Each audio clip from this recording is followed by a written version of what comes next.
오늘도 주께서 함께 하심으로 우리에게 주시는 말씀 같이 나눠봤으면 좋겠습니다. 사랑방은 방학으로 들어가지만 우리 신앙의 여정 속에서는 방학이라는 것이 없습니다. 왜냐하면 사단이 쉬지 않기 때문에 그렇습니다. 사단은 지금도 쉬지 않고 우리에게 영적 전쟁을 벌이며 치열하게 공방전을 벌이면서 우리를 공격해 들어오고 있습니다. 우리를 공격하고요, 우리의 자녀들을 공격하며 끊임없이 무너뜨리려고 안간힘을 써댑니다. 요즘 책을 읽는 책 중에 하나, 릭 조이너스라는 분의 빛과 어둠의 영적 전쟁이라는 책을 읽는데, 그분이 무슨 환상에 대한 내용이거든요. 환상 그러면 뭔가, 저도 부정적인 생각이 있습니다.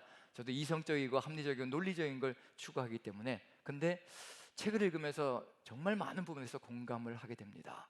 영적 전쟁이 얼마나 치열한지, 우리가 얼마나 넉넉고 살아가고 있는지, 제가 얼마나 정말 평안하게 이렇게 안락하게 추구하면서 살아가고 있는지 그걸 느끼면서, 지금 우리 눈에 보이지 않는 이 상황 속에서 얼마나 치열한 공방전들이 벌어지고 있는지, 그 내용 속에서 한 가지 인상에 남는 게 뭐냐면요, 사단은 지금도 하수인들을 통해서, 자신의 하수인들을 통해서, 수많은 마귀들을 통해서요, 지금 수많은 그리스도인들을 올라타고 그리스도인들을 조종하면서 가고 있다. 우리는 느끼지도 못하는 사이에 우리가 성령의 사람인 줄 알고 살아가는데, 어느 순간 사단이 조종하고 이용하는 존재가 되어서 살아가는 그런 존재가 될 수 있다는 것, 정말 정신을 바짝 차리지 않으면요, 영적인 눈을 뜨지 않고 성령의 인도하심을 받지 않으면 언제 어느 때 이런 일이 벌어질지 모른다는 것. 왜냐하면요, 수제자라고 했던 베드로까지도 한순간에 사단아 내 뒤로 물러가라라는 그런 음성을 예수님께로부터 들었다는 것, 한순간에 변질되어질 수 있다는 것을 느낀다면 우리에게 방학은 없다는 것, 우리의 신앙 여정 속에서 방학은 절대 없다는 것, 사랑방도 지켜나가야 되고요, 순원들도 지켜야 되고, 교구도 지켜야 되고, 그리고 또 우리의 삶의 영적인 길도 지켜나가야 된다는 것, 그것은 분명할 겁니다. 오늘 그 영적 전쟁을 어떻게 우리가 치러가야 될 것인가, 우리의 근본이 무엇인가 한번 같이 나눠가는 시간이 되었으면 좋겠습니다. 한번 우리 말씀을 보면서요, 에베소서 3장 1절을 가지고 같이 한번 나눠가며 3장의 내용을 통해서 교회가 나아가야 될 길, 우리가 걸어가야 될 길이 무엇인가를 같이 한번 살펴봤으면 좋겠습니다. 자, 3장 1절 같이 읽습니다. 시작. 이러므로 그리스도 예수의 일로 너희 이방인을 위하여 갇힌 자 된 나 바울이 말하거니와. 에베소서 2장까지는 무엇으로 끝을 맺고 있냐면요, 하나님의 놀라운 계획 속에서 이루어져서 우리가 성전으로 지어져 가고 있다, 우리는 공사 중이다 라는 것으로 마감이 되어진 것이 에베소서 2장까지입니다. 2장의 끝부분입니다. 그런데 공사 중인데 어떤 공사가 이루어지길 소망하시는가, 그 공사가 이루어지면 우리가 어떤 성도로 서나가기를 간절히 소망하시는가, 그리고 그렇게 서나가는 성도들을 통하여서 하나님은 이 세상 속에서 무엇을 함께 이루어가기를 소망하시는가, 그게 3장 속에 들어가 있습니다. 그게 바울의 이야기로, 바울의 고백적인 이야기로 들어가 있는데요, 바울의 삶은 곧 누구의 삶이 되어야 될 것인가, 바로 우리의 삶이 되어야 한다는 것, 바울이 간간히 선포하는 것이 있습니다. 내가 그리스도를 본받는 자 된 것 같이 너희는 나를 본받는 자가 되라 라는 말. 바울의 삶은 본이라는 얘기거든요. 제자들의 삶도 본이고 사도들의 삶도 본이고, 바로 바울 사도의 삶도 본이라는 얘기입니다. 그것이 우리의 삶의 길이 된다면 우리가 어떻게 성전으로 든든하게 지어져 갈 것인가, 그 교회를 통하여서 하나님께서는 무엇을 이루어가기를 간절히 소망하시는가, 지금도 영적 전쟁은 치열하게 벌어지고 있는 상황 속에서 어떤 일이 벌어지기를 간절히 소망하시는가, 그게 이 속에 들어가 있다는 점에서 한번 같이 나눠보려고 합니다. 제 이야기를 간단하게 나누면서 같이 한번 살펴봤으면 좋겠습니다. 제가 우리 남산교회 청빙을 받으며 하나님께서 두 가지 말씀을 주셨습니다. 그건 제 말만이 아니라 우리의 말이면서 또한 교회들의 말이며 또한 사도들의 말이기도 하고요, 또 우리가 걸어가야 될 삶의 길이기도 할 것 같습니다. 시작이 이렇게 되고 그 다음에 우리의 결론은 이렇게 가야 된다는 것, 그게 두 가지 말씀으로 주어졌는데, 제가 늘 다시 돌아가려고 하는 게 이 두 가지 말씀입니다. 정신을 잃어버리려고 할 때마다, 오만함이, 교만함이, 그리고 뭔가 대접받으려고 하는 마음이 들려고 할 때마다 항상 여기로 다시 돌아갑니다. 그리고 다시 또 마음을 추스리고 다시 또 하나님께로 나아가는 길을 걸어가고, 그게 제 삶의 방식이 되고 아마 인도에 가는 그런 길이 아닌가라는 생각이 들기도 합니다. 자, 첫 번째 말씀입니다. 한번 같이 나눠보죠. 자, 마태복음 20장 28절의 말씀입니다. 같이 한번 읽습니다. 시작. 인자가 온 것은 섬김을 받으려 함이 아니라 도리어 섬기려 하고 자기 목숨을 많은 사람의 대속물로 주려 함이니라. 바로 예수 그리스도의 은혜를 가득히 품고 있는 말씀이 바로 이 말씀입니다. 이 말씀이 우리 모두의 근본이고 바탕인 줄로 믿습니다. 이 바탕이 없는 그리스도인은 없습니다. 바로 예수님께서 우리를 위해서 생명을 내어주셨고 우리를 섬겨주셨기 때문에 우리는 이 자리에 있는 것이고요, 그리스도인이 된 존재가 되었습니다. 바로 이 은혜가 없이는 절대로 우리는 그리스도인이 될 수가 없고 그리스도인으로 서나갈 수도 없습니다. 바로 이 은혜가 우리의 삶을 이끌어 나간다는 것, 바로 예수 그리스도의 이 사랑이 우리를 지금도 인도해 가고 있는 그런 삶의 길이라는 것, 바로 이 사랑을 받은 사람은요 어떤 길로 갈 것인가? 섬김을 받으려고 하는 것이 아니라 섬김의 길로 나아갈 것이고요, 자신의 모든 것을 내어서 주의 길을 따라가는, 그 십자가의 길을 따라가는 존재가 될 것이라는 것, 이 사랑이, 이 은혜가 우리 안에 끊임없이 잊혀지지 않고 살아날 때마다 우리는 다시 또 그리스도인으로서 살아가는 삶의 길을 걸어갈 것이라는 얘기거든요. 저도 담임 목사로서 가끔 정신을 못 차리면요, 나한테 이런 대우를 하나? 그런 생각이 들 때가 있거든요. 그럴 때마다 어떤 길로 성령께서 돌아가시게 하시는가? 성령께서 돌아가게 하시는 겁니다. 여기를 기억하라는 겁니다. 네가 지금 그렇게 되어진 것이 너의 힘과 능력으로 되어진 줄 아느냐? 오직 우리 구주 예수 그리스도 주님께서 생명을 내어주셨고 섬겨주셨고 모든 것을 다 주셨기에 이와 같은 삶을 살아가고 있는 것이라는 것을 기억나게 만드실 때마다 다시 또 마음을 굽히고 무릎을 꿇고요, 다시 또 낮아서 섬김의 길로 나아가고 다시 또 침묵하며 주의 뜻을 받들려고 하는 길로 나아가게 만드는 말씀입니다. 저의 말씀만이 아니라 우리 모두의 말씀이 되어야 될 줄로 믿습니다. 이 말씀이 우리의 삶이 되고 우리의 은혜의 삶의 길을 열어간다면요, 그 은혜에 응답하는 삶으로 나아갈 수 있는 길이 열려질 것이라는 것, 그게 무엇이 될 것이냐면 자기를 부인하고 자기의 십자가를 지고 예수 그리스도의 길을 따라가는 삶, 똑같은 길이 열려지는 거죠. 또 나도 이제 이 섬김을 받은, 이 은혜를 누린 이 가슴 속에 가득히 들어찬 주님의 은혜와 사랑을 가슴에 품고 나도 이제 그 사랑을, 그 은혜를 사람들에게 증거하며 전하며 나도 섬김의 길로, 나도 낮아짐의 길로 나아가는 것, 그것이 바로 자기 부인이며 그리고 또 섬김의 길로 나아가는 길이라는 것, 십자가를 지는 길이라는 것, 그 결론이 뭐가 되어야 될 것인가? 바로 이 결론으로 나게 될 겁니다. 요한복음 21장 18절의 말씀으로 결론이 날 겁니다. 같이 한번 읽어보죠. 같이 읽습니다. 시작. 내가 진실로 진실로 내게 이르노니 내가 젊어서는 스스로 띠뛰고 원하는 곳으로 다녔거니와 늙어서는 내 팔을 벌리리니 남이 내게 띠띠우고 내가 원하지 않은 곳으로 데려가리라. 바로 우리가 걸어가야 될 삶의 길, 예수 그리스도의 십자가 사랑을 받고 그 은혜 가운데 거하는 존재가 마침내 도달을 해야 될 장소가 어디인가? 정말 젊어서는 띠뛰고 내가 원하는 대로, 우리가 원하는 방식대로, 그리고 그리스도인이면서도 또 마찬가지로 내가 원하는 길, 내가 생각하는 계획대로, 내가 주장하는 방식대로 걸어가기를 간절히 원했던 것이 삶의 방식이거든요. 저도 제 자신을 생각해 볼 때 바로 이와 같이 젊어서는 스스로 띠뛰고 내가 원하는 곳으로 다녔다는 것을 깨닫습니다. 그리스도인이 아니었을 때는 더 물론 말할 것도 없고요, 그리스도인이 되어서 목회자가 되었음에도 불구하고 제가 원하는 것을 하고 싶었던 것, 그것이 가득 들어차 있었습니다. 목회가 아니라 강의하는 쪽으로 가고 싶은 마음, 왜냐하면 그게 저한테는 굉장히 맞는 것 같고 제 삶에 편하고 좋고 안전하고 안락하고 그런 마음이 가득히 들어찼었거든요. 왜냐하면 강의는 하고 집으로 돌아오면 이게 그 다음부터는 제 시간을 다 누릴 수가 있거든요. 그런데 목회는 어떤가요? 목회를 하다 보면 24시간 비상대기를 해야 된다는 얘기거든요. 그리고 언제 어느 때 무슨 일이 벌어질지 모르는 상황들이 우리 성도님들의 삶 속에 있다는 거, 그걸 알기 때문에 목회라는 것이 결코 만만치 않다는 것, 그리고 또 성도님들과 긴 세월을 같이 나누어가며 살아야 한다는 것, 이건 참 쉽지 않습니다. 왜냐하면 서로 보지 말아야 될 것들도 보게 되는 역사가 펼쳐지게 돼 있거든요. 그렇게 되면 서로 좋았던 감정들도 또 나빠질 수 있는 그런 것도 있기 때문에, 하지만 강의라는 것은 가서 강의하고 돌아오면 그 다음부터 잊혀질 수가 있거든요. 그리고 깊이 교제하지 않아도 되는 그런 일들이 있기 때문에 편한 일들이 있습니다. 우리도 목회가 아니라 우리도 교회 생활하며 신앙생활하며 성도로서 혹은 교우장으로 순장으로 살아가면서 사역을 감당할 때 결코 만만치가 않거든요. 쉽지가 않다는 얘기거든요. 그런 상황들 속에서 겪는 수많은 일들, 어떤 때는 내가 원하는 방식대로 하고 싶은 그런 생각들이 들어갈 때가 참 많습니다. 그런데 나이가 들어서 늙어서는 내 팔을 벌리리니 남이 내게 띠띠우고 원하지 않은 곳으로 데려갈 것이라. 그리스도인의 삶은 결국 여기가 종착점이라는 겁니다. 내가 원하는 대로 살았던 그 방식에서 성령께서 인도하시는 길로 나아가는 것, 그게 바로 우리가 걸어가야 될 삶의 길이고 나아가야 될 길이라는 것. 아무나 이렇게 할 수 있는 것이 아니고요, 바로 섬김을 받았던 사람들, 예수 그리스도의 그 십자가 보혈의 공로로 내가 죽을 수밖에 없는, 죽어 있었던, 멸망당할 수밖에 없는 존재였던 그런 인생에서 이렇게 하나님의 은혜로 고침을 받고 그리고 회복되어져서 주의 은혜를 누리고 있는 존재라는 것을 우리가 마음속에 기억하며 새길 때, 그 은혜가 우리를 움직여갈 때 우리는 또다시 내려놓고 또 주님께 우리의 뜻을 맡기는 삶을 걸어갈 수 있을 것이라는 거, 그걸 보여주고 있는 중입니다. 베드로에게 하신 말씀인데, 베드로는 제자들의 대표거든요. 사도들의 대표입니다.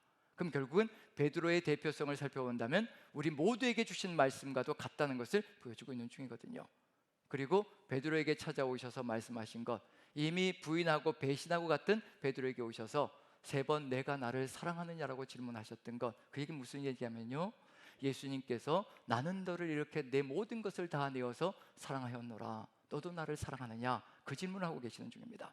내가 십자가 보혈의 공로로 너를 사랑하였고 너에게 내 모든 것을 내어 주었노라, 너도 나를 사랑하느냐, 3번을 물으시는 겁니다. 거기에 아멘으로 응답하며 내가 주를 사랑하는 줄 주께서 아시나이다, 이 응답을 한 사람에게 주시는 말씀이 바로 늙어서는 내 팔을 벌리리니 다른 사람이 내게 띠를 띄우고 내가 원치 않는 곳으로 데려갈 것이라. 성령의 인도하심을 받는 삶이 바로 이것이라는 걸 얘기하고 있는 중입니다. 때로는 성령께서 인도해 가시는 삶이 내가 원치 않는 장소, 내가 원치 않는 방식, 내가 원치 않는 계획으로 이끌어가며 우리의 삶을 인도해 가실 때가 있다는 얘기거든요. 그런데 이 인도함을 받을 때 벌어지는 일이 있습니다. 이 응답이 있을 때 내 양을 먹이라는 말씀이 주어졌다는 얘기거든요. 내 양을 먹이라, 내 어린 양을 치라, 내 양을 먹이라, 주님께서 말씀해 주셨습니다. 바로 주님의 뜻에 일치되어져서 내 팔을 벌리고 주님께서 띠를 띄우시는 곳, 그곳으로 이끌림을 받으며 나아갈 때 주님의 양을 치는, 주님의 일을 이루어 나가는 역사가 펼쳐질 것이라는 거, 그걸 보여주고 있는 중이거든요. 지금 우리는 어떤 삶의 정황 속에 있습니까? 우리가 스스로 띠띠고 우리가 원하는 곳으로 나아가고 있는 중입니까? 아니면 하나님께서 우리에게 띠띠우신 그곳으로 우리는 이끌림을 받으며 나아가는 삶을 살아가고 있습니까? 인도하는 자리에서 인도함을 받는 자리로 나아가는 것이 바로 그리스도인의 삶의 길이라는 것을 알려주고 있는 중입니다. 바로 이것이 우리가 걸어가야 될 삶의 길이며 나아가야 될 길이라는 것, 저에게 주신 말씀이지만 우리 모두가 생각하며 깊이 있게 묵상해야 될 내용이라는 것을 알려주고 있는 중입니다. 자, 이것이 이제 베드로의 이야기가 또 누구와 연결되어질 것인가?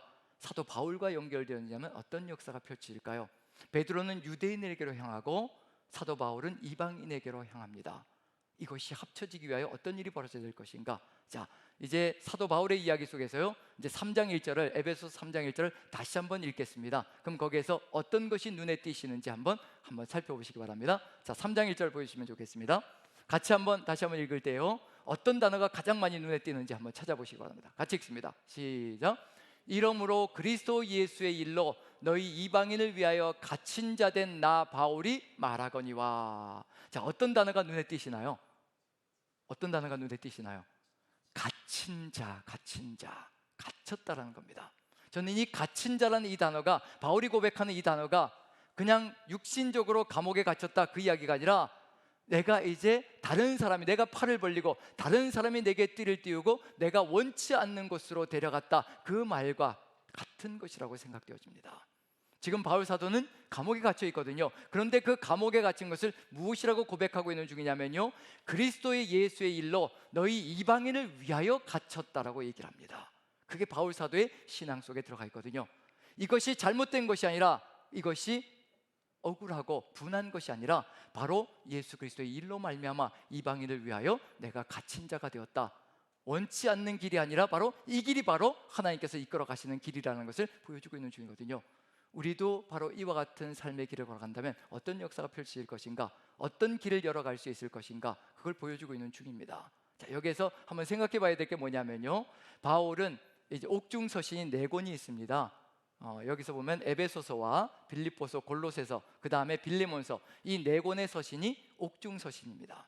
그런데 그 어떤 서신에도요, 갇혔다라고 얘기를 하는데, 주 안에서 갇혔다, 복음을 위하여 갇혔다, 예수 그리스도를 위하여 갇혔다, 이렇게 표현하고요, 어떤 성도들에게도 무엇을 이야기하자면 내가 지금 갇혀 있으니 빨리 중보 기도를 해서 내가 풀려나게 해달라, 빨리 풀려나서 내가 자유몸이 되게 해달라, 그런 기도를 부탁하는 적이 없습니다.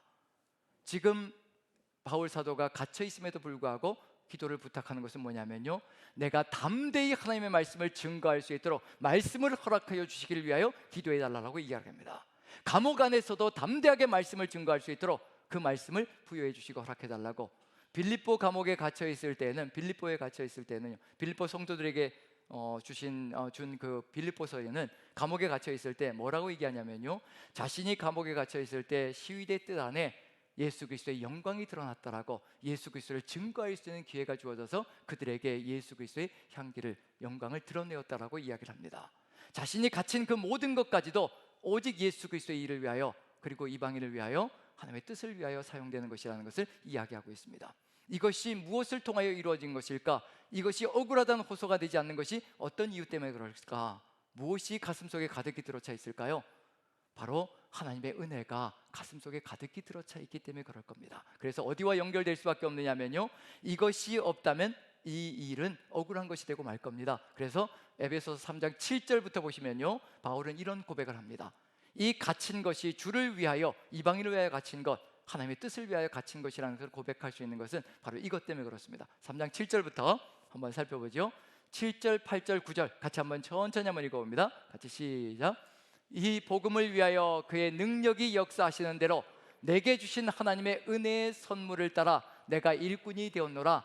모든 성도 중에 지극히 작은 자보다 더 작은 나에게 이 은혜를 주신 것은 측량할 수 없는 그리스도의 풍성함을 이방인에게 전하게 하시고, 영원부터 만물을 창조하신 하나님 속에 감춰졌던 비밀의 경륜이 어떠한 것을 드러내게 하려 하심이라.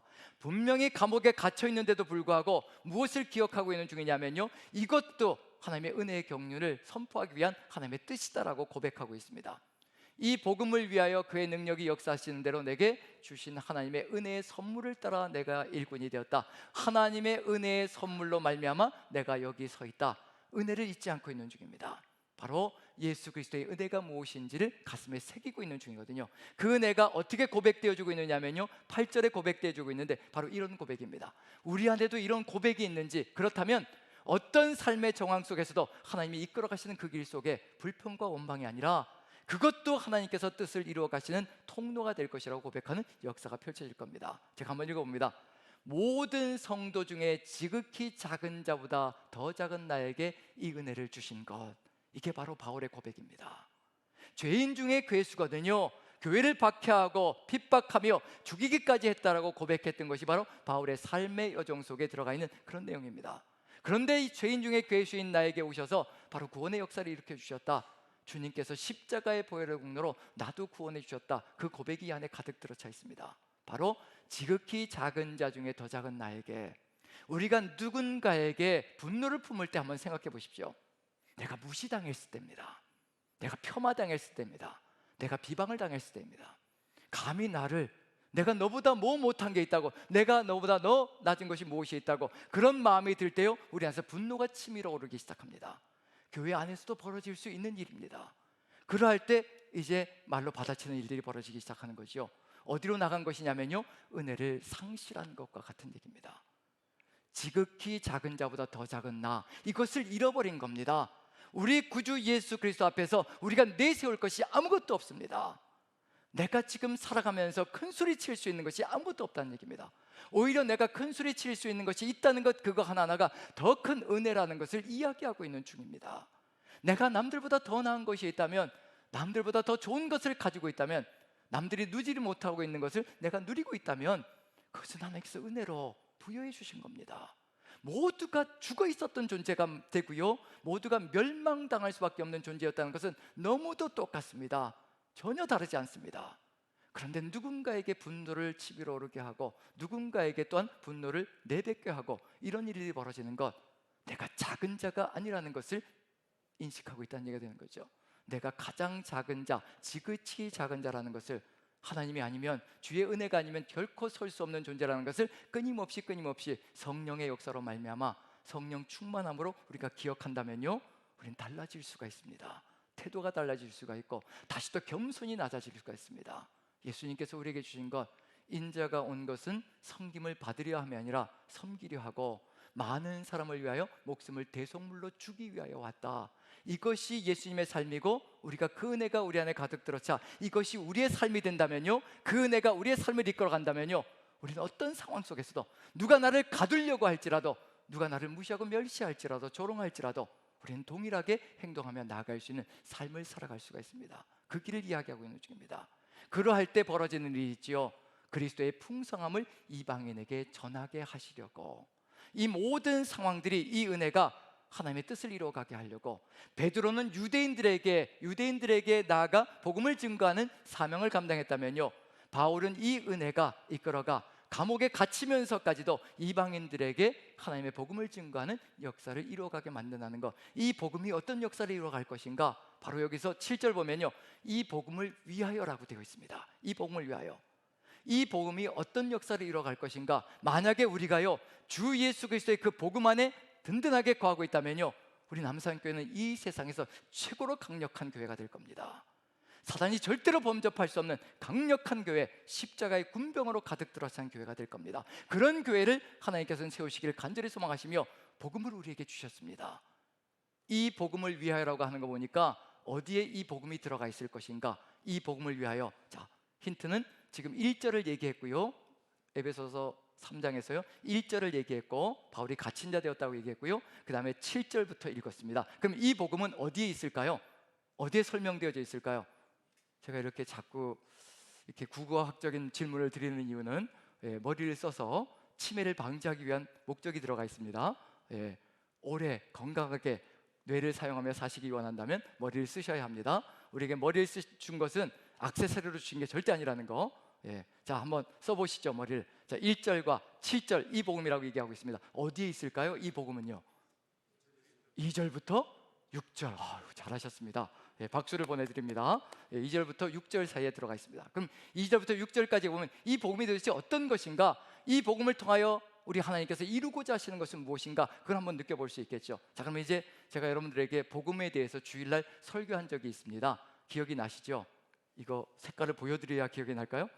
자, 기억나시죠? 5가지 색깔, 노란색, 까만색, 빨간색, 흰색, 초록색. 그렇죠? 그럼 여기에 뭐가 들어가 있나요? 노란색은 누구의 계획이 들어가 있나요? 창세전부터 우리를 위하여 계획 세우셨던 분, 하나님 아버지께서 우리를 위하여 창세전부터 우리를 하나님의 자녀로 삼으실 계획을 세웠다는 거, 그게 들어가 있고요.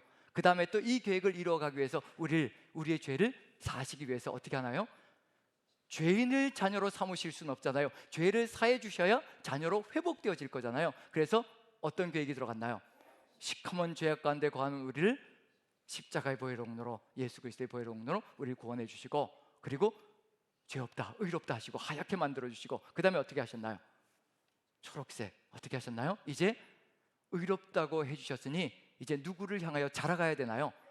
예수 그리스도의 장성한 분량으로 자라가야 되겠죠. 자라가는 겁니다. 왜 자라야 될까요? 그대로 머물러 있으면요 사단의 밥이 되어 있게 되었습니다. 우리는 성장해 가야 합니다. 사단과 전쟁을 치르며 이 세상을 하나님의 땅으로 아름답게 지켜나가고 우리에게 주신 모든 약속을 하나님의 뜻 가운데 지켜내기 위해서 영적인 전쟁을 치열하게 치러야 합니다. 사단은 우리에게 주신 모든 약속을 빼앗아가려고 혈안이 되어서 지금도 끊임없이 우리를 유혹하며 무너뜨리려고 하고 있거든요. 지금도 자신의 방식을 따르라고 세상 속에서 내 방식을 따라가야 너희가 이 세상 속에서 살아갈 수 있다고 지금도 가모니설로 유혹하며 우리를 꼬드기고 있는 중입니다. 그걸 따라갔다가 한순간에 무너지게 되어 있습니다. 하나님의 약속이 산산조각이 날 수가 있습니다. 물질주의에 빠져들고요, 성공주의에 빠져들고 업적과 그리고 우리의 실적을 내세우는 것으로 나아갈 존재가 될 수밖에 없을 겁니다. 그것을 다 막아야 합니다. 그것을 이겨내야 하나님의 뜻을 이루어가는 존재가 될 것이라는 얘기거든요. 그러면 이제 이 복음이라고 한 거 보니까 2절부터 6절까지의 이 내용이 그대로 다 들어가 있을 겁니다. 그걸 다시 또 반복하고 있는 중입니다. 자, 2절부터 6절까지 한번 살펴보죠. 자, 2절 먼저 한번 읽어봅니다. 누가 먼저 나와야 될 것인가? 당연히 하나님의 계획이 등장해야 될 겁니다. 같이 한번 읽습니다. 2절 같이 시작. 너희를 위하여 내게 주신 하나님의 그 은혜의 경륜을 너희가 들었을 터이라. 에베소서 1장에서 하나님의 은혜의 경륜, 하나님의 계획, 창세 전부터 우리를 위하여 신령한 복을 주시려고 계획을 세웠다라고 분명히 말씀해 주셨습니다. 그 신령한 복은 뭐냐면요, 우리를 자녀로 삼으신 겁니다. 우리를 아들로 딸로 삼으실 계획이셨습니다. 그것이 얼마나 놀라운 것인가. 지금 여러분들에게 한번 질문 드려본다면, 여러분들은 누구의 자녀가 되는 것이 가장 복되다라고 생각되어 주십니까? 한번 질문을 드려보죠. 누구의 자녀가 되는 것, 그것이 가장 복되다, 누구의 자녀일까요? 예, 우리 입술에 침도 안 바르시고 하나님의 자녀라고 얘기해 주셨습니다. 하나님의 자녀보다 바이든의 자녀가 되는 게 더 낫지 않을까요? 미국 대통령? 절대 아닌가요? 예, 좋습니다. 하나님의 자녀, 하나님의 자녀가 된다는 것이 얼마나 영광스러운 것인가. 하나님의 아들, 딸이 된다는 것, 이 세상 모든 것을 다 누린다는 얘기거든요. 이 세상 모든 것이 만유가 다 우리의 것으로 주어진다는 겁니다. 하나님 것이기 때문에 그렇습니다. 그 하나님의 자녀가 될 때 우리에게 부족함이 없는 삶이 이루어진다는 것, 그게 바로 하나님의 은혜의 경륜으로 우리가 들었고 우리가 알고 있고 깨닫고 있습니다. 바로 그것을 이루어 가시는 것이 바로 복음입니다. 자, 그 다음에 3절 4절 보시면요, 당연히 누가 나와야 될까요? 그리스도의 또 사건이 나와야 되겠죠. 자, 이 3절 4절 같이 읽습니다. 시작. 곧 계시로 내게 비밀을 알게 하신 것은 내가 먼저 간단히 기록함과 같으니 그것을 읽으면 내가 그리스도의 비밀을 깨달은 것을 너희가 알 수 있으리라. 누구의 비밀이요? 그리스도의 비밀. 예수 그리스도께서 십자가의 보혈의 공로로 모든 인류를 다 구원의 길로 이르게 하셨다는 것, 그리고 예수 그리스도가 뭐가 되셨나요? 교회의 머리가 되어 주셨다는 겁니다. 우리 이끌어가는 교회의 머리가 되셨다는 겁니다. 그게 바로 예수 그리스도의 비밀이라는 겁니다. 그런데 그것이 바로 성령 안에서 환하게 드러났습니다. 지금 우리에게는 너무도 선명하게 드러나 있는 것이 바로 예수 그리스도의 비밀, 바로 구원의 복음이라는 것, 십자가 보혈의 공로라는 것, 그것을 얘기해 주고 있는 중입니다. 자, 그럼 이제 이 예수 그리스도로 말미암아 우리가 하나님의 자녀가 되었습니다. 자녀가 되었습니다.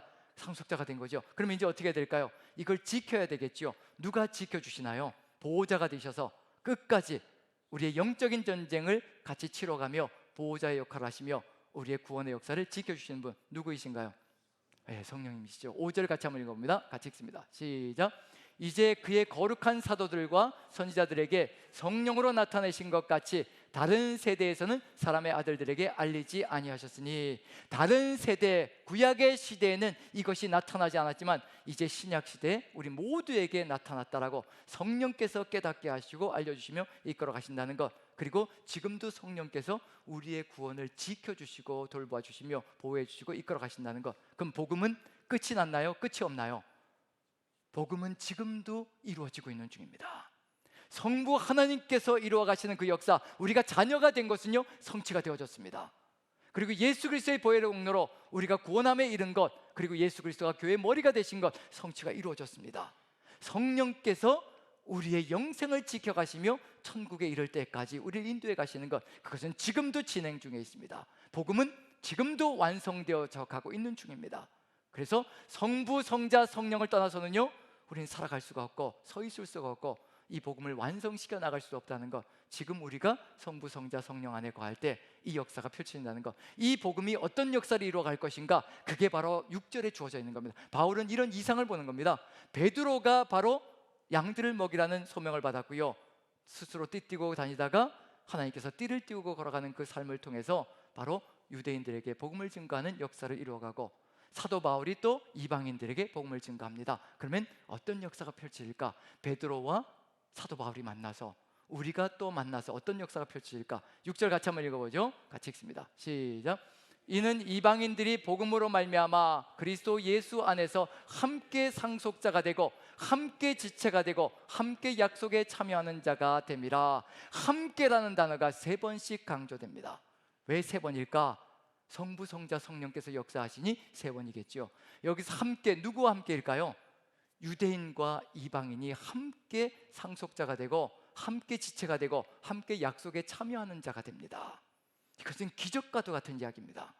우리는 그저 유대인과 이방인이 하나 되어지고 함께 하나가 된다, 이것이 가벼운 것으로 생각할지 모르겠지만요, 유대인들에게 있어서는 이건 가당치도 않은 일입니다.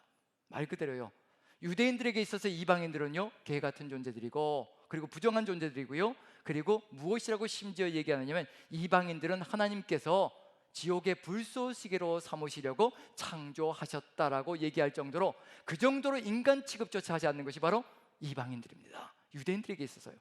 근데 이 함께라는 단어, 유대인과 이방인이 하나 되어진다. 무엇 안에서요? 이 복음 안에서 하나 되어진다는 겁니다. 유대인과 이방인이 함께 하나 되어질 수 있다는 얘기는 뭐냐면요, 우리는 당연히 하나 될 수 있다는 겁니다. 우린 유대인과 이방인으로 구성된 존재들이 아니거든요. 모두 대한민국 사람들로 구성되어져 있습니다. 지금 이 순간 이 자리에는요, 유대인과 이방인이 함께 하나 되어져서 한 몸이 된다고 하는데, 우리는 절대로 불가능한 것이 아니라는 얘기거든요. 우리도 하나 될 수 있다는 것을 얘기하고 있는 중입니다. 그게 첫 번째가 뭐냐면 함께 상속자가 된다. 상속자가 된다는 건 하나님의 자녀라는 의미가 들어가 있습니다. 자녀가 회복되었다는 걸 얘기하고 있는 중입니다. 자녀가 되었기 때문에 하나님의 모든 것을 상속하는 존재가 되었다는 것을 얘기하고 있는 중이고요. 이 상속자가 되었다는 것은, 자녀가 되었다는 것은 우리가 곧 뭐가 되었다는 얘기냐면 바로 가족이 되었다는 겁니다. 형제 자매가 되었다는 겁니다. 한번 앞뒤자로 한번 보시지요. 우리 피곤하신 분들도 꽤 있는 것 같아서 한번 같이 앞뒤자로 보시면서 우리가 가족입니다. 같이 한번 인사하시면 좋겠습니다. 우리가 가족입니다. 자, 가족같이 보이시나요? 예, 정말이시죠? 예, 오늘 가족같이 보이시다고 하시는 분들은 오늘 한 집으로 가셔서 같이 주무시면 됩니다. 예, 그러시겠다고 고개를 끄덕끄덕 하시는데, 가족이라는 것 절대 가볍지 않습니다. 바로 복음으로 말미암아 우리가 가족으로 회복되어진 겁니다. 한 가족이 된 겁니다. 그런데 예수 그리스도의 보혈로 이것을 넘어서기 시작합니다. 한 가족도 떨어져 있는 거잖아요. 형제 자매들도 떨어져 있는 거고, 그런데 무엇으로 회복이 되어졌다고 얘기하는가? 바로 함께 지체가 되었다라고 얘기를 합니다. 예수 그리스도께서 우리의 머리가 되셨지요. 교회의 머리가 되셨다고 합니다. 그럼 교회의 머리가 되시고 우리는 한 몸이 되는 거죠. 지체가 되는 겁니다. 즉 우리는 모두 다 어떤 존재가 되었다는 얘기냐면요, 바로 한 몸에 붙어있는 지체가 되었다는 것을 이야기하는 겁니다. 가족들도 떨어져 있습니다. 물론 한 몸에서 나왔지만 가족들도 떨어져 있거든요. 그런데 우리는 복음 안에서 뭐가 됐다는 얘기냐면 한 지체, 한 몸을 이루고 있다는 겁니다. 그러니 이것만 기억한다면 어떨까요? 이 복음 위에 바로 서 있다면 어떤 일이 벌어질까요? 절대로 형제 자매들을 공박하지 않습니다. 공격하지 않습니다. 비난하지 않습니다. 폄하하지 않습니다. 그리고 험담하지 않습니다. 형제 자매들을 험담한다는 얘기는 무슨 얘기냐면요, 우린 몸을 험담하고 있다는 얘기거든요. 내 몸을 지금 비방하고 있다는 얘기와 같은 얘기입니다. 손이 다리를 비방하고, 그리고 다리가 눈을 비방하고, 이런 일이 벌어진다면 어떤 일이 벌어질까요? 그 몸은 이미 망가진 것과도 같은 얘기입니다. 함께 지체가 되었다는 겁니다. 유대인과 이방인이 함께 지체가 되었다는 얘기는 뭐냐면요, 우리가 지금 한 몸이 되었다는 것을 이야기하고 있는 중입니다. 바로 복음 안에서 이와 같이 이루어졌다는 것을 이야기하고 있습니다. 우리가 걸어가야 될 삶의 길이 무엇인가? 이 복음 안에서 우리가 어떤 길을 걸어가야 될 것인가? 하나님께서 바라보시는 교회의 이상이 무엇인가? 그걸 회복해 나가는 것이 바로 에베소서의 말씀 속에 들어가 있는 겁니다. 교회는 절대로 가볍지 않습니다. 교회는 갈갈이 찢어져 있는 것이 절대 교회가 아니라는 겁니다. 교회는 지어져 가고 있는 중이지만 한 가족이 되었고, 한 지체가 되었고, 그리고 함께 약속에 참여하는 자가 되었다는 것을 이야기하고 있는 중입니다. 함께 약속에 참여했다는 건 뭐냐면요, 우리가 함께 소명자로서 하나님의 뜻을 이루어가는 존재가 되었다는 것을 얘기하고 있는 중입니다. 주신 약속을, 주신 언약을 이루어가는 공동체가 되었다는 것을 이야기하고 있는 중입니다. 우리가 어떻게 그 소명을 이루어갈 것인가? 우리 남산교회는 목회 철학이 있습니다. 그것이 무엇일까요? 바로 예배와 증거가 바로 우리의 목회 철학입니다. 우리가 함께 약속에 참여하는 자가 되었다는 건 무슨 얘기냐면요, 이제 우리가 한 지체가 되어서 한 공동체로 예배자가 되고 한 공동체로 증거자가 되어서 이 세상 속에서 하나님의 뜻을 증거하는 그런 역사를 이루어가야 된다는 것, 바로 선교의 역사, 전도의 역사도 바로 우리가 이루어가야 될 삶의 모습이라는 겁니다. 분명히 기억해야 될 필요가 있습니다. 복음이 우리 안에 가득히 자리 잡으면요, 성부, 성자, 성령 하나님께서 우리에게 주신 복음이 우리 안에 자리 잡으면요, 우리는 예배자가 됩니다. 함께 공동체가 예배자가 됩니다. 함께 공동체가 증언의 역할을 감당합니다. 전도가 일어나게 되어 있습니다. 전도가 일어나지 않고 있다는 얘기는 무슨 얘기냐면요, 우리가 지금 복음 가운데 있지 않다는 이야기를 하고 있는 것과 같은 얘기입니다. 우리가 무너져 있다는 것을 이야기하는 증거가 된다는 것을 이야기하고 있는 중입니다. 이 복음이 우리를 세워갈 것이고요, 이 복음 안에 서는 것이 바로 하나님의 교회를 부흥시켜 나가는 길이라는 것을 알려주고 있는 중입니다. 우리가 한번 질문을 드려보지요. 혹시 여러분들 믿지 않는 사람들에게 한번 예수 믿으세요라고 증언해 보신 적이 언제셨던가요? 혹시 그래 보신 적이 있으셨던가요? 올 한 해 그런 적이 있으셨던가요? 바로 그것이 이루어지지 않고 있다면 우리는 정말 이 복음 위에 반듯하게 서 있는지 다시 한번 돌아봐야 될 필요가 있습니다. 왜냐하면 바로 이 사명이 함께 상속자가 되고 함께 지체가 되고 함께 약속에 참여한 자가 되어서 함께 예배자가 되고 증언자가 되어 하나님의 뜻을 이루어가는 공동체가 될 것이기 때문에, 복음이 바로 그런 위력이기 때문에 우리 그와 같이 이끌어 가신다는 얘기거든요. 그러할 때 어떤 역사가 펼쳐질 것인가, 이렇게 하나로 공동체가 연합되어져서 하나님은 어떤 역사를 이루어가길 소망하시는가, 그게 바로 아까 9절까지 읽었습니다. 10절에 나와 있습니다. 이런 교회가 되기를 소망하시는 겁니다. 이런 교회 한번 읽어보죠. 한번 비교를 하면서 읽어보겠습니다. 에베소서 3장 10절 11절 한번 같이 읽어봅니다. 같이 시작. 이는 이제 교회로 말미암아 하늘에 있는 통치자들과 권세들에게 하나님의 각종 지혜를 알게 하려 하심이니 곧 영원부터 우리 주 그리스도 예수 안에서 예정하신 뜻대로 하신 것이라. 이미 영원전부터 영원부터 우리 하나님께서 그리스도 안에서 계획하셔서 바로 교회를 세우시고 이 교회를 통하여서 통치자들과 하늘에 있는 통치자들과 권세들에게 하나님의 각종 지혜를 알게 하려 하심이라. 바로 이 통치자들과 권세들은 어떤 존재들일까요? 하늘에 있는 통치자들과 권세들입니다. 어떤 존재들일까요? 선한 존재들일까요? 악한 존재들일까요? 악한 존재들을 이야기합니다. 그래서 에베소서 6장 10절 12절까지 보시면요, 같이 한번 읽어보죠. 그래서 우리가 교회가 전신갑주를 입어야 합니다. 같이 한번 읽어보죠. 시작. 그처럼 너희가 주 안에서와 그 힘의 능력으로 강건하여지고 마귀의 간계를 능히 대적하기 위하여 하나님의 전신갑주를 입으라. 우리의 씨름은 혈과 육을 상대하는 것이 아니요 통치자들과 권세들과 이 어둠의 세상 주관자들과 하늘에 있는 악한 영들을 상대함이라. 우리의 전쟁 상대 주적은요 절대로 혈과 육이 아닙니다. 형제 자매들이 아니고 인간이 우리의 주적이 아니라는 겁니다. 사람을 향하여 누군가가 비방하고 누군가가 폄하하고 누군가가 무시하고 멸시하고 그런 길을 걸어가고 있다면요, 대상을 잘못 고른 겁니다. 사람은 절대 우리의 적이 아닙니다. 우리의 주적은 하늘에 있는 악한 영들, 통치자들과 권세자들과 그 다음에 어둠의 세상 주관자들과 하늘에 있는 악한 영들, 사단의 세력입니다.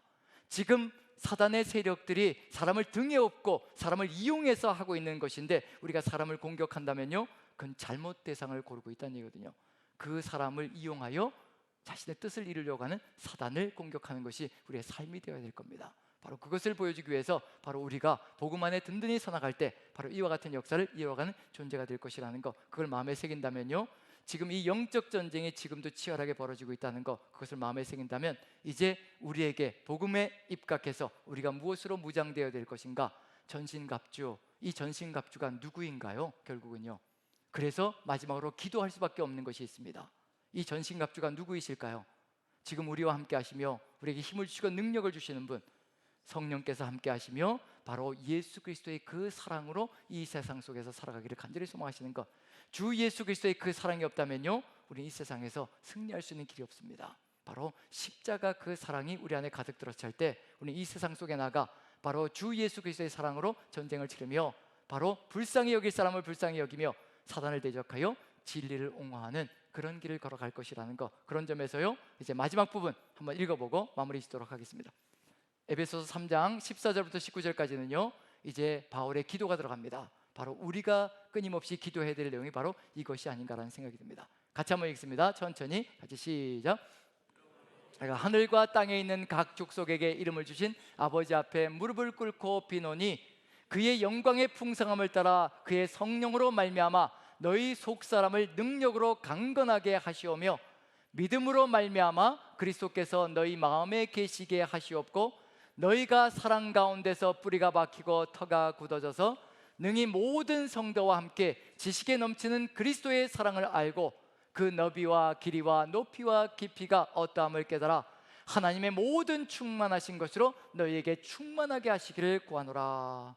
바로 예수 그리스도의 그 십자가 사랑이 우리 안에 가득히 들어차 있다면요, 우리는 우리의 스스로 띠뛴 것을 내려놓고 팔을 벌리고 하나님께서 우리에게 띠를 띄우시고 우리를 이끌어 가시는 곳, 원치 않는 곳이라도 그곳으로 나아가 이 전쟁을 치르며 영적인 전쟁 속에서 오직 그리스도의 사랑으로 이 세상을 이기며 나아가는 존재가 될 것이라는 것, 그것을 마음에 새긴다면요, 지금 우리가 치러가야 될 영적 전쟁, 무엇으로 이루어가야 될 것인가? 바로 예수 그리스도의 사랑으로 이 전쟁을 치르며 나아가야 될 존재가 바로 우리들이라는 것, 그것을 새기기 위해서는요, 복음에 늘 잊지 않는 그 복음에 입각해서 바르게 서서 나가는 삶이 되어야 되는 것을 마음에 새기며, 지금도 치열한 이 공방전 속에서 우리가 잃지 말아야 되는 것, 예수 그리스도의 십자가의 보혈의 공로라는 것을 마음에 새기면서요, 그 승리로 이 세상을 가득히 채워 주의 나라가 또 주의 교회가 서나가는 귀한 삶이 되기를 축원드립니다. 우리 같이 한번 찬송가 150장 같이 찬양 드리면서요, 같이 한번 기도했으면 좋겠습니다. 갈보리 산 위에 우리 같이 한번 찬양 드리며 기도하는 시간을 갖겠습니다.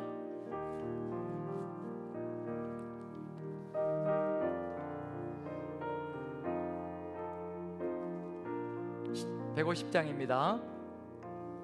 갈보리 산 위에 십자가 섰으니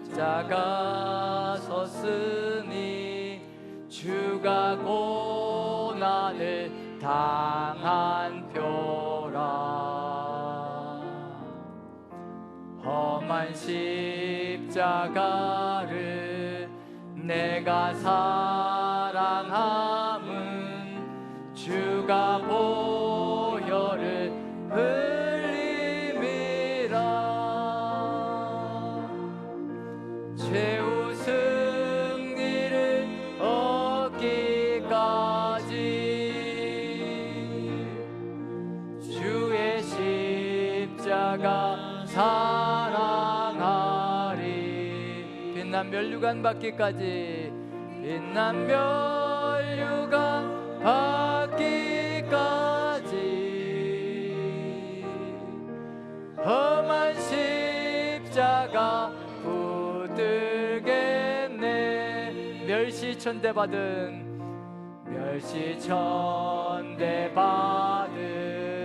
주의 십자가에 나의 마음이 끌리도다. 아멘. 귀한 어린 양이 세상 죄를 지고 주의 십자가 지셨도다. 최후 승리를 얻기까지, 최후 승리를 얻기까지 주의 십자가 사랑하리. 빛난 면류관 받기까지 험한 십자가 붙들겠네. 험한 십자가에 주가 흘린 피를 믿는 마음으로 바라보니 나를 용서하고 내 죄 사하시려 주가 흘리신 보혈이라.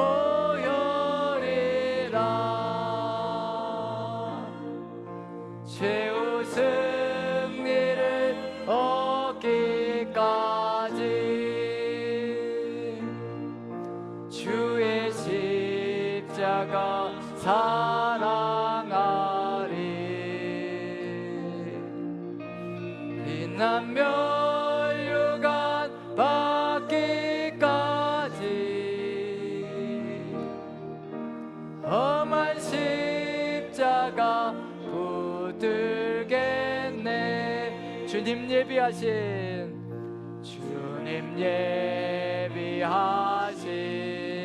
나의 본향집에 나를 부르실 그날에는 영광 중에 계신 우리 주와 함께 내가 죽도록 충성하리. 최후 승리를 얻기까지, 승리를 얻기까지 주의 십자가 사랑하리. 빛난 멸류관 받기까지 험한 십자가 붙들겠네.